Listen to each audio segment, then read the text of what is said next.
Hello everyone, মই মঞ্জুষা আপোনালোকক স্বাগতম জনাইছো মোৰ চেনেললৈ। আশা কৰো আপোনালোক সকলো ভালে আছে। আজি মই আপোনালোকলৈ লৈ আহিছো কণীৰ পৰা বনোৱা পনীৰৰ ৰেচিপি। কণীৰ পৰা বনোৱা এই পনীৰৰ ৰেচিপিটো খাবলৈ বহুত বেছি টেষ্টি হয় আৰু আপোনালোকে গমেই নাপাব আপোনালোকে কণী খাইছে নে পনীৰ খাইছে।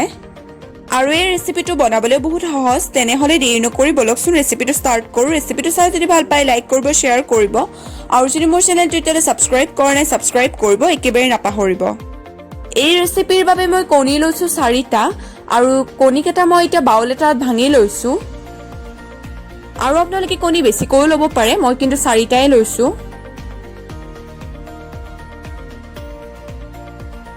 আৰু এতিয়া ইয়াতে এচিকুট নিমখ দিছো, আপোনালোকে সোৱাদ অনুসৰি দিব। আৰু নিমখখিনি দিয়াৰ পিছত এইখিনি ভালদৰে মিক্স কৰি ল'ব। আৰু এতিয়া মই কেক বনোৱা কেক টিন এটা লৈছো আৰু আপোনালোকে যিকোনো টিফিন বাটি ল'ব পাৰে। আৰু কেক টিনত মই এনেদৰে অলপ তেল লগাই লৈছো। আৰু এতিয়া কেক টিনটোত এই মিশ্ৰণখিনি দি দিছো। তাৰ লগতে মই কেৰাহী এটাত 1 কাপমান পানী দিছো তলত আৰু ওপৰত এডাল ষ্টেণ্ড দিছো। আৰু এতিয়া ঢাকন মাৰি এইখিনি পানী ভালদৰে উতলিবলৈ দিব লাগিব।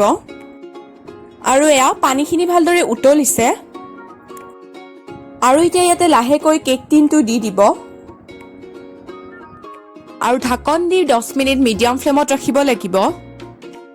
আৰু 10 মিনিট হৈ গৈছে। আৰু এয়া চাওক এইটো হৈ গৈছে।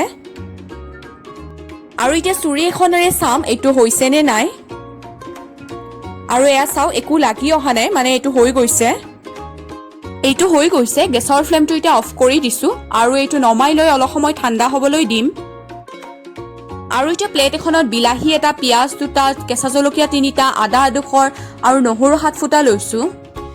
আৰু এতিয়া গোটেইখিনি মিক্সিৰ জাৰ এটাত লৈ লৈছো আৰু এইখিনি এতিয়া পেষ্ট কৰি ল'ব লাগিব।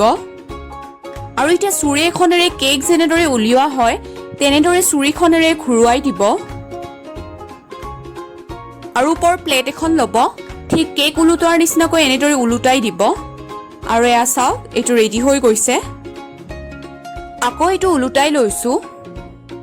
আৰু এতিয়া এইটো পনীৰৰ টুকুৰাৰ নিচিনাকৈ কাটি ল'ব লাগিব। ঠিক যেনেদৰে পনীৰ কাটি লয় একেদৰে এইটো কাটি ল'ব।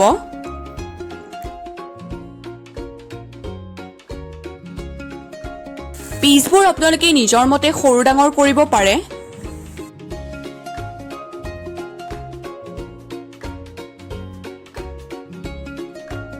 আৰু এয়া চাওক একেবাৰে পনীৰৰ পিচ কেপিচৰ নিচিনা লগা নাইনে বাৰু।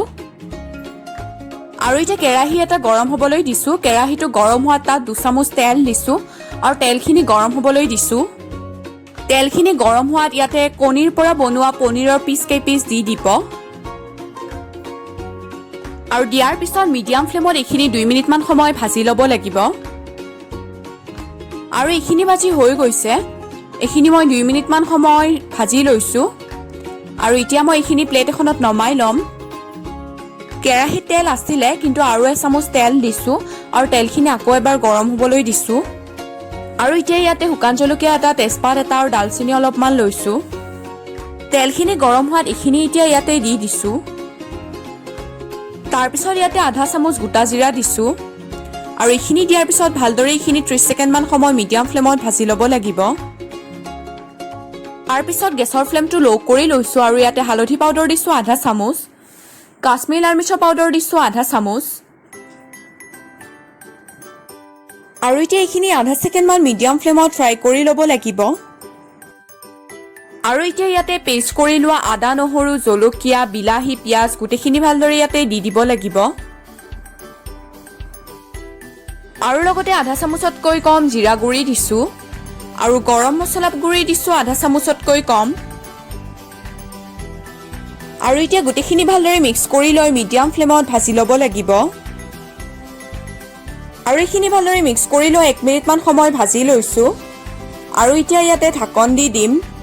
ঢাকন দি এইখিনি ল' ফ্লেমত 8 মিনিটমান সময়ৰ বাবে ৰাখিম। 8 মিনিট সময় হৈ গৈছে।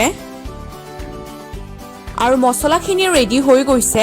তেল সেপাৰেট হৈছে ইয়াৰ পৰা। আৰু এতিয়া মই ইয়াতে পানী দিছো। পানী মই টোটেল 1.5 কাপ দিছো। আপোনালোকে পানীৰ পৰিমাণটো কম বেছি কৰিব পাৰে।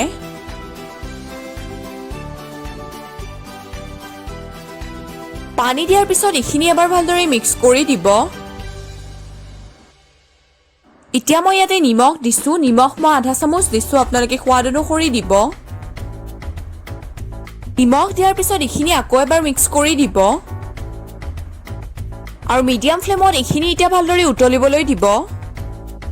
আৰু এইখিনি উতলিছে, এতিয়া ইয়াতে কণীৰে বনোৱা পনীৰৰ পিচ ইয়াতে দি দিব লাগিব।